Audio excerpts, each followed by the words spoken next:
Blogging to help your own business. Should you do it?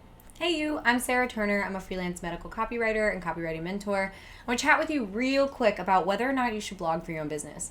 Now, part of what I teach as far as digital marketing strategies go is blogging for your business because it can drive traffic to your website, help you build your email list. It is definitely the long game though.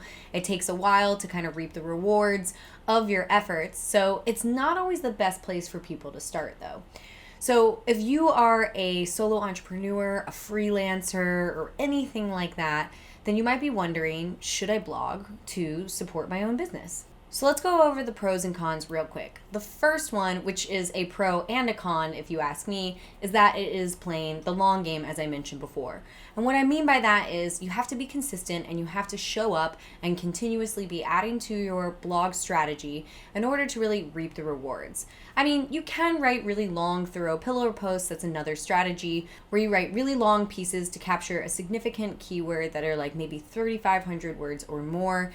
That is also a strategy. It's still, again, pretty time consuming. But ultimately, you are going to have some consistency to this plan, some sort of strategy. You're going to have a basic understanding of SEO. But it is really great and really effective. And quite frankly, it's the thing that people are forgetting works, which I think kind of makes it interesting.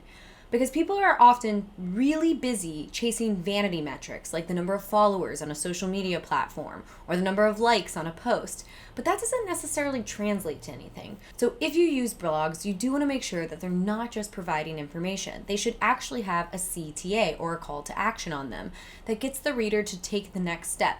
And quite frankly, you should have that CTA multiple times throughout your post. That's how you're going to really get people to take the next step so that they can continue the conversation. So just to recap, the reason it's a long-term strategy is because it takes a few weeks or a few months for you to kind of climb in the rankings on Google. And now if you're looking to get more customers or more clients, you have to, again, make sure that you have a CTA. So it doesn't help for you to have a blog strategy that just drives traffic to your website. That is actually a waste of time and money, in my opinion. You definitely want to have some sort of next step for your reader to take. And so when done well, it can increase the amount of customers you start to interact with, and it can bring on actual clients.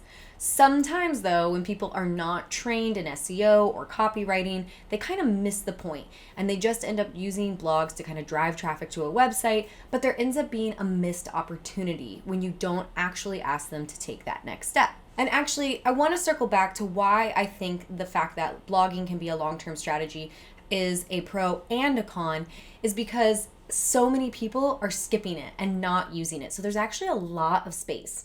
One industry that I see a serious lack of this strategy in are coaches. Online coaches tend to be so much more interested in Instagram followers and things like that.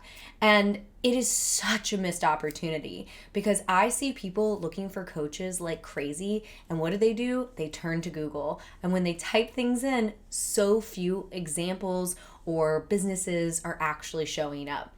So that's a really interesting thing here.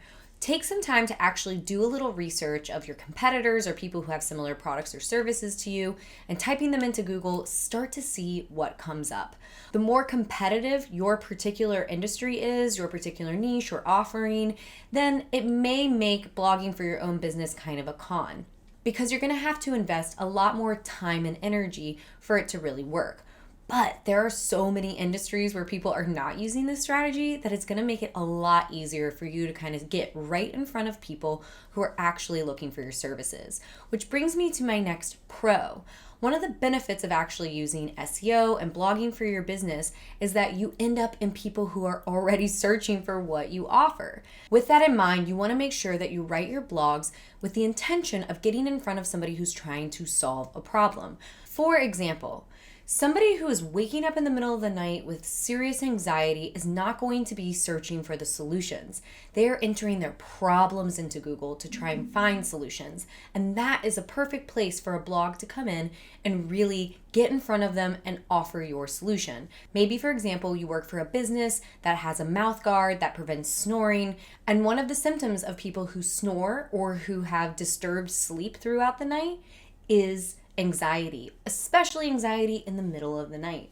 So keep that in mind when you're coming up with your blogging strategy. Another pro is that it can be super effective, especially if you show up and do it consistently, because so many brands and businesses don't take the time to actually do this. And so if you stick with it, you will reap the rewards. Other benefits include that when you write a blog, you generally have a lot of content that you can work with.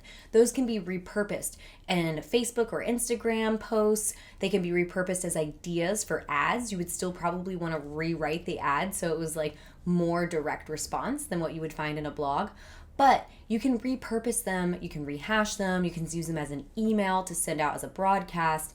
And so it's not something that you need to just use once and be done with, which is another benefit if you decide to kind of go this route. Now, I want to talk about the times when I wouldn't use blogging for your own business. And that is when you are urgently looking for clients right now. If you are desperate for clients, like maybe you're starting your very own freelance copywriting business, who's most of the people that I'm talking to, blogging for your own business is not really where you want to spend most of your energy when you're first starting, because it is a long-term strategy. So instead, I would really recommend that you go for an outreach strategy like cold emailing or, networking on LinkedIn, jumping into Facebook groups, something like that. But I think it's a much better use of your time because it has a more direct impact in moving that needle forward. And what I mean by that is you're actively going to be having touch points with people and potentially bringing on new clients. But this is something that you should absolutely consider so that you're not always having to do outreach. Outreach is pretty exhausting, to be frank. You don't want to be constantly reaching out to clients. At some point, you do want to switch into a more of an attraction-based model so that you are having people kind of come to you. And then I just want to throw in one bonus thought.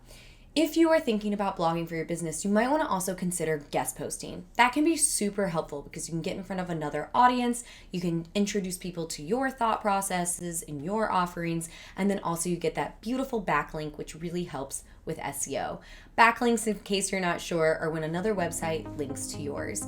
And they are really great for telling Google that you are a website that people think is valuable, has good information, and is worth linking to. So anyway, I hope this helps. Go ahead and hit that thumbs up button if this was helpful. I'd love to hear from you in the comments. And of course, please don't forget to subscribe. Thanks, guys.